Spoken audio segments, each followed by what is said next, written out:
오늘은 이제 파트를 바꿔서 네 번째 파트 되겠네요. 부동산 정책론 살펴볼 건데요. 부동산 시장 같은 경우는 우리가 수요 공급 이론을 잘 배웠지만 수요와 공급에 의해서 균형 가격이 형성되고 균형 거래량이 이렇게 형성되는 과정이 부동산의 특성으로 인해서 조금 매끄럽지 않다라는 내용 위주로 우리가 좀 살펴봤었죠. 중간중간 우리가 좀 살펴봤는데, 그렇다 보니까 시장 기구가 제대로 작동을 하지 않아서 아무래도 정부가 시장에 개입해야 되는 그런 상황이 발생하기도 하고, 또 그것 이외에 어떤 정책적인 목적을 달성하기 위해서 이제 정부가 좀 시장에 개입하는, 그래서 그 결과 나타나는 부동산 정책에 관한 내용들을 살펴볼 건데요. 이 파트에서는 한 4문제 정도 출제가 된다라고 보시면 되겠고요. 출제 포인트가 그렇게 많지 않죠.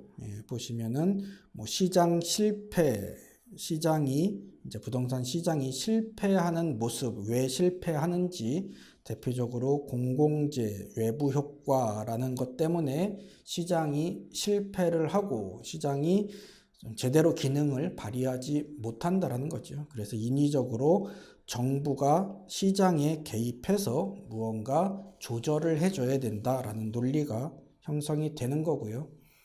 정부의 시장 개입의 모습으로 대표적인 분양가 상한제, 임대주택 관련된 정책, 그 다음에 부동산 조세라는 것, 대표적인 것 3개를 따로 빼서 이제 볼 거고요.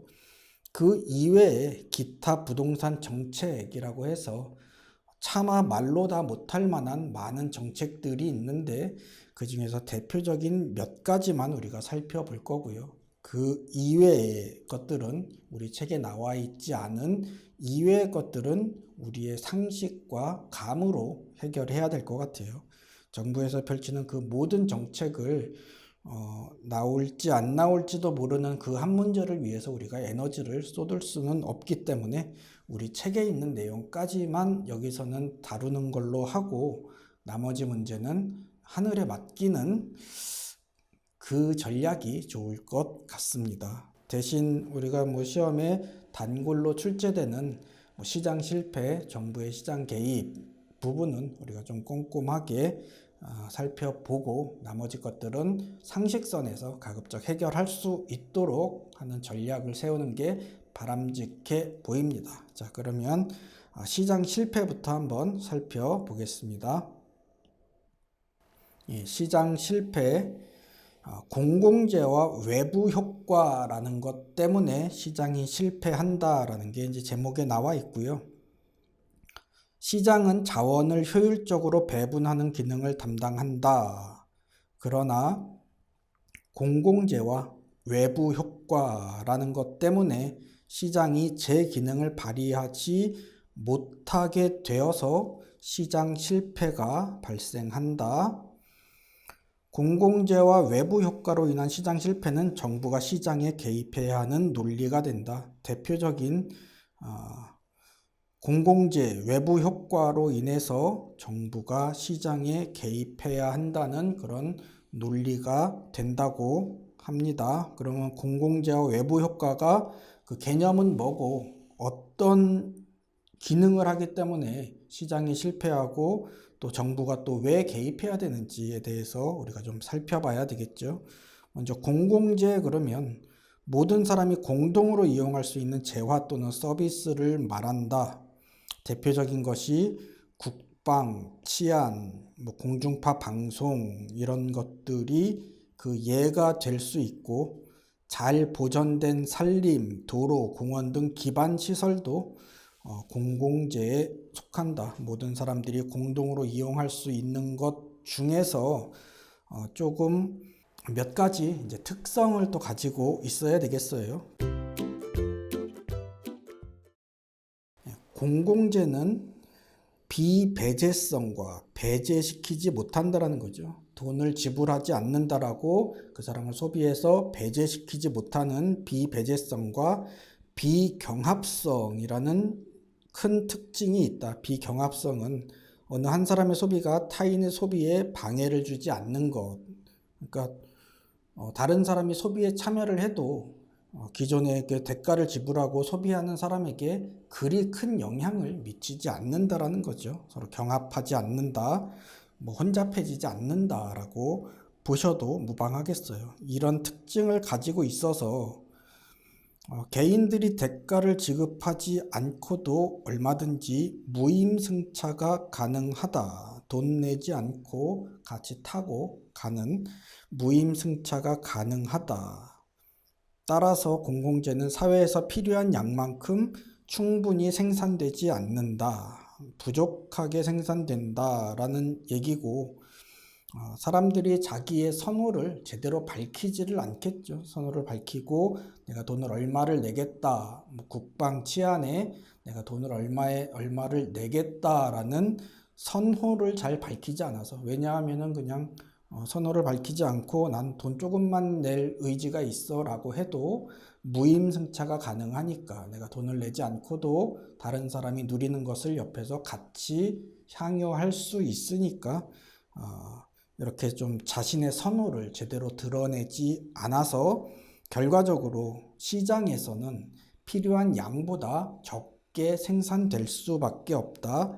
충분히 생산되지 않는다라는 특징을 가지고 있습니다. 그렇다 보니까 공공재는 사적 시장에 맡기면 과소 생산될 수밖에 없어서 정부가 세금이나 공공의 기금으로 이를 직접 공급하는 경우가 많다. 정부가 해야 될 일이 생긴 거죠. 공공재 같은 경우는 사람들이 선호를 제대로 밝히지 않아서 부족하게 생산될 수밖에 없으니까 정부가 나서서 이것을 직접 공급해야 한다라는 이런 특징을 가지고 있는 게 공공재고, 그러다 보니까 이제 시장에 맡겨둘 경우 거기서 생기는 균형이 좀 적합하지 않은 그런 결과를 가져오게 되는 거죠. 그래서 정부가 나서야 된다라는 첫 번째 논리가 공공재에 성립하는 거고요. 외부 효과라는 거 보면, 외부 효과는 거래 당사자가 아닌 제3자에게 의도하지 않은 혜택이나 또는 손해를 가져다 주면서도 이에 대한 대가를 받지도 지불하지도 않는 상태를 말한다. 의도하지 않은 혜택이 생기는 것을 정의 외부 효과라고 하고, 의도하지 않은 손해가 생긴다 그러면 마이너스의 외부 효과, 이렇게 두 개의 종류가 있어요. 주거지역 인근에 쇼핑몰이 개발됨에 따라 아파트 가격이 상승하는 것처럼 타인에게 아무런 대가 없이 이익을 주는 것을 정의 외부 효과, 외부 경제라고 하고, 주거지역 인근에 반대로 공장이 들어서면 아파트 가격이 하락하는 것처럼 타인에게 일방적인 피해를 야기하는 것, 그러면서도 아무런 대가를 지불하지 않겠죠. 이것을 부의 외부 효과라고 한다. 정의 외부 효과 있고 부의 외부 효과가 있대요. 정의 외부 효과는 핀피 현상이 발생하게 하고, 플리즈 인 마이 프론트 야드, 내 앞마당에 뭐 좋은 거 건설해줘 라고 하는 핀피.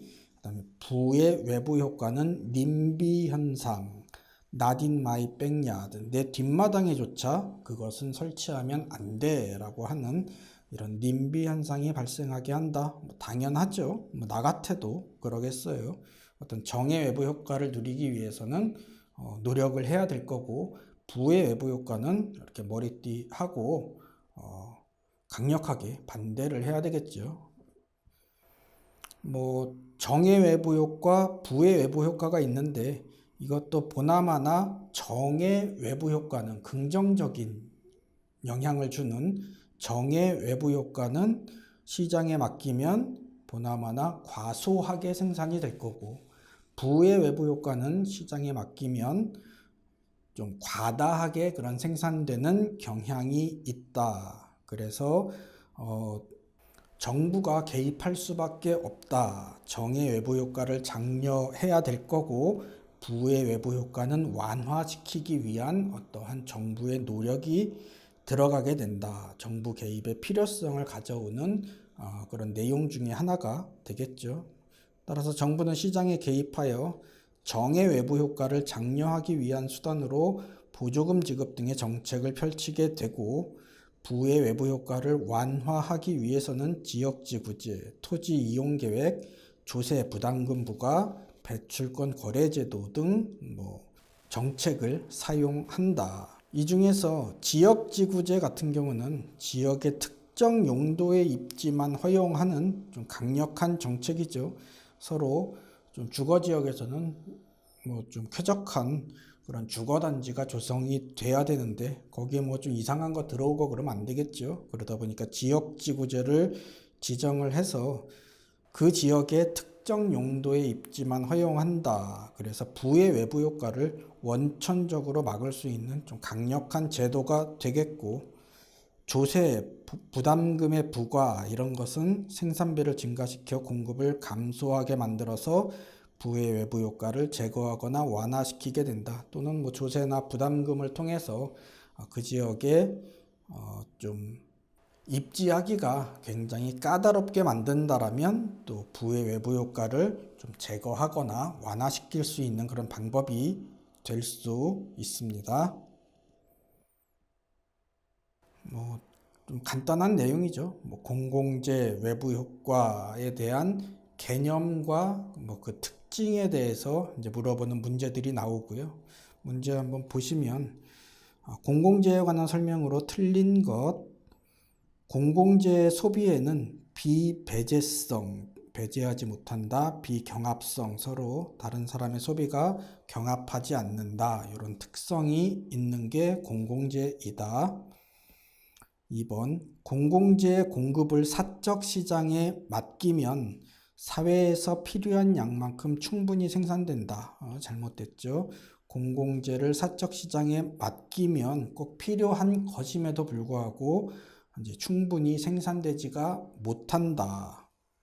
그 이유는 비경합성, 그 다음에 배제하지 못하는 이 배제 불가능성 때문에 시장기구는 공공재에 대한 가격을 결정해주지 못하고 이제 서로 경합하지 않고 배제되지 않는다라는 걸 아니까 사람들이 돈을 얼마 내겠다라고 표현을 안 하겠죠. 표시를 안 하겠죠. 또 무임승차가 가능하므로 선호를 자신의 진짜 선호보다 더 작게 왜곡해서 표출하기 때문에 시장에서 제대로 된 가격을 결정할 수가 없다. 그래서 시장기구에 의한 공공재 공급은 과소 공급될 수밖에 없는 게 보통의 모습이에요. 필요한 양만큼 충분히 생산되는 게 아니라 부족하게 생산이 되기 때문에 정부가 직접 나서서 공급하는 것이 보통의 모습이다라고 알고 있습니다.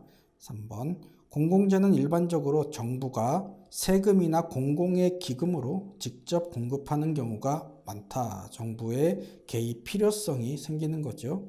4번, 공공재는 외부 효과를 유발하는 경우가 많다. 공공재가 공원 이런 것도 공공재가 될 수 있으니까 보통 이제 외부 효과, 정의 외부 효과 또는 경우에 따라서는 부의 외부 효과도 발생할 수 있겠어요. 5번, 잘 보존된 산림은 공공재적 성격을 지닌다. 이것도 맞는 내용. 그래서 답은 2번 이렇게 찾을 수 있습니다. 나머지 문제들도 공공재와 외부 효과의 개념 그리고 그 특징에 대해서 물어보는 문제들, 기출문제, 다른 기출문제도 랜드야 홈페이지에서 다운받아서 보시면 이 부분은 크게 어렵지 않게 우리가 보실 수 있으실 겁니다. 자, 다음은 정부의 시장 개입에 대해서 한번 보겠습니다. 정부는 이제 앞에서 본 공공재 외부 효과로 대표되는 시장이 실패해서 그렇게 개입 안 하고 싶었지만 시장이 실패해서 어쩔 수 없이 개입해야 되겠네 라는 이런 시장 실패로 인해서 정부가 시장에 개입하기도 하고, 그것 이외에 이 시장 실패의 보정뿐만 아니라 부동산 시장의 가격을 좀 안정화시켜야 되겠다. 시장에서 아주 합리적인 자원 배분일지는 몰라도 부동산 시장의 가격이 아주 점점 폭등하게 되면 좀 상대적으로 저소득층 같은 경우는 집 구하는데 좀 문제가 많이 생기겠죠.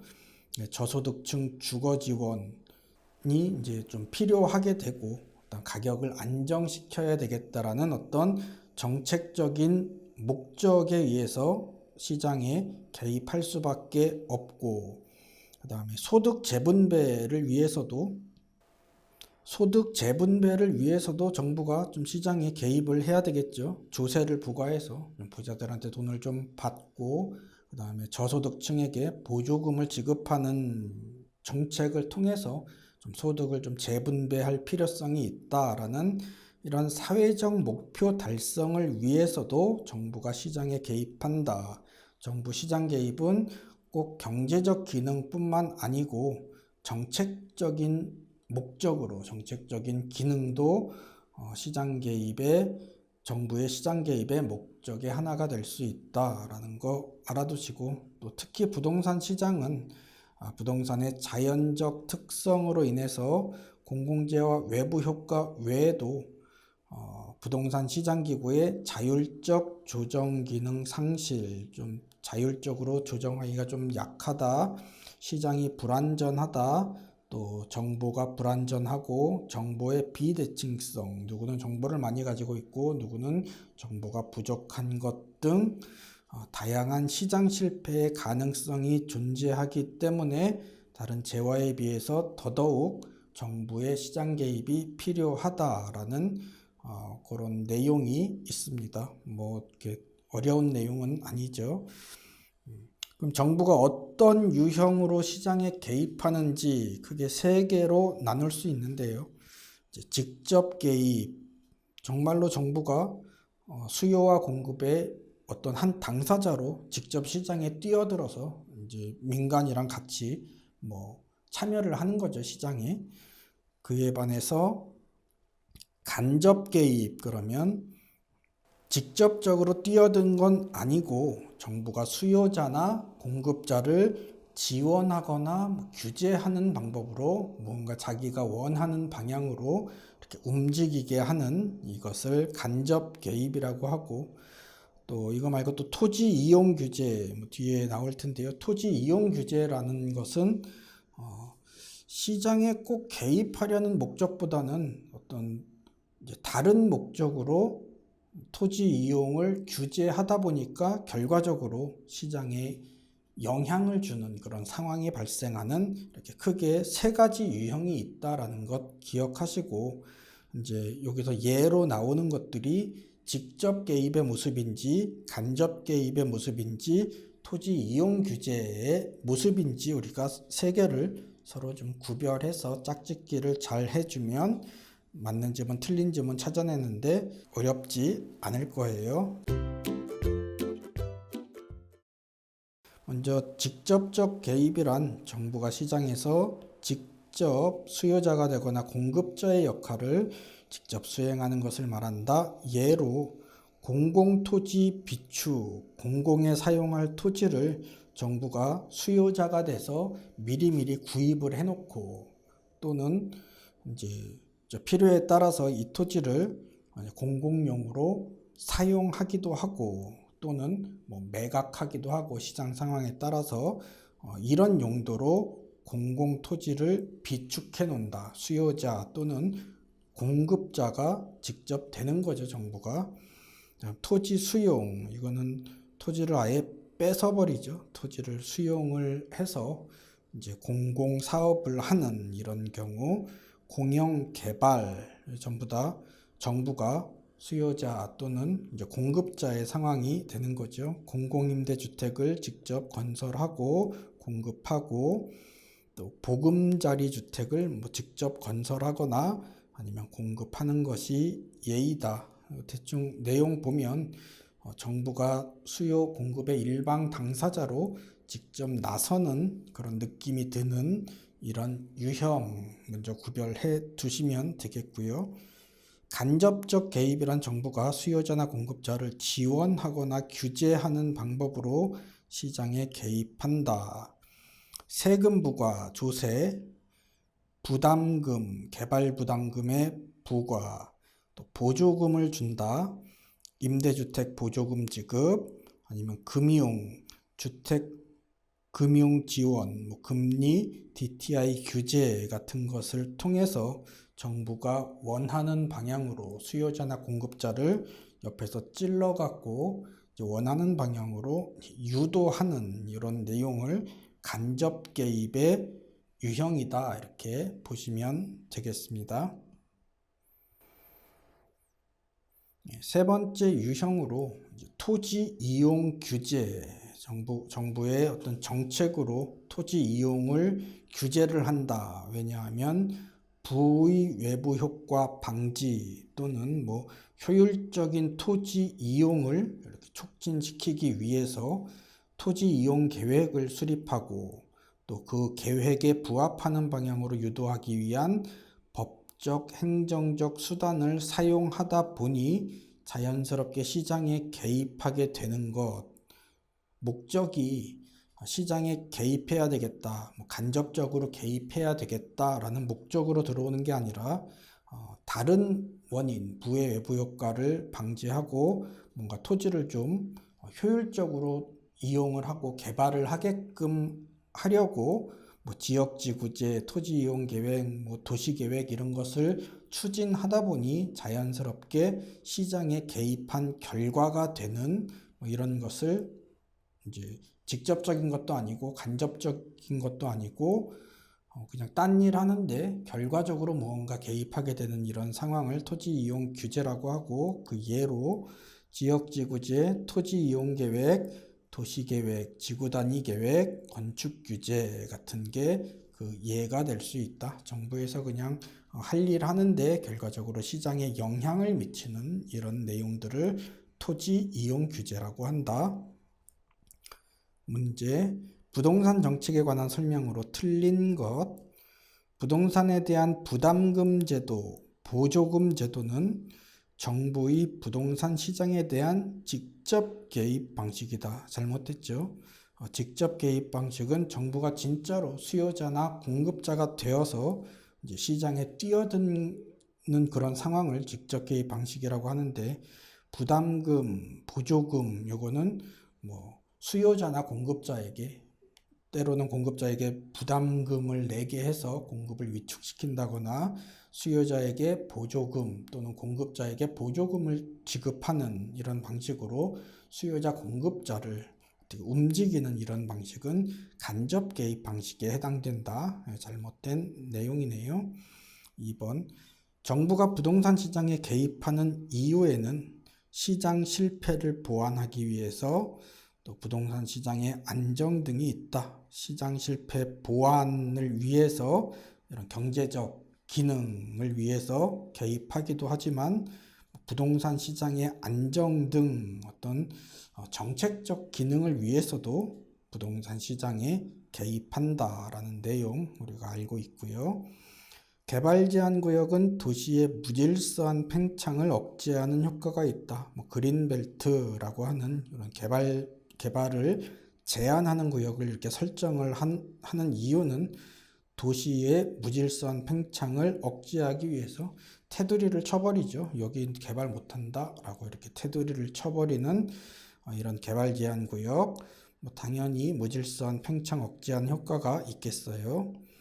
공공토지 비축 제도는 공공토지를 저축해 놓는 거네요. 비축 제도는 공익사업 용지의 원활한 공급과 비축하고 있다가 공익사업 용지로서 필요한 경우 가지고 있는 토지를 이용해서 이제 공익사업을 진행을 하면 되겠죠. 당연히 원활한 공급이 가능할 거고, 토지 시장의 안정에 기여하는 것을 목적으로 한다. 가격이 너무 지나치게 싸진다 그러면 정부가 이제 매수자의 역할을 하기도 하고, 너무 시장이 과열돼 있다라고 하면 때로는 이제 공급자의 역할을 해서 어느 정도 토지 시장을 안정화시키는 역할도 한다라고 기억하면 되겠어요. 5번, 정부의 시장 개입은 사회적 후생 손실을 발생시킬 수 있다. 특히 이제 정책적 기능의 시장 개입 같은 경우는 우리 조세 같은 거 이렇게 부과했을 때 이렇게 후생 삼각형, 자원의 효율적 배분은 막는 이런 사회적 후생 손실을 발생시킬 수 있다라는 내용 잠깐 봤었는데, 원래 시장에 맡겨야 정상이지만 정부가 어떤 정책적인 목적을 위해서 시장에 개입해서 그 정책 목적을 달성하는 와중에 어느 정도 사회적 후생 손실은 생길 수 있다. 그걸 알면서도 어쩔 수 없이 어떤 정책적 목적으로 정부가 시장에 개입하는 그런 상황을 발생시킬 수가 있습니다. 정부도 그거를 알고는 있지만 그래도 때로는 어쩔 수 없이 약자를 보호하기 위해서 시장에 개입하기도 합니다. 여기까지 하고 다음 시간에는 분양가 상한제, 임대주택 관련된 정책, 그 다음에 부동산 조세에 관한 거, 그 다음에 기타의 다양한 또 부동산 정책에 대해서 다뤄보도록 하겠습니다.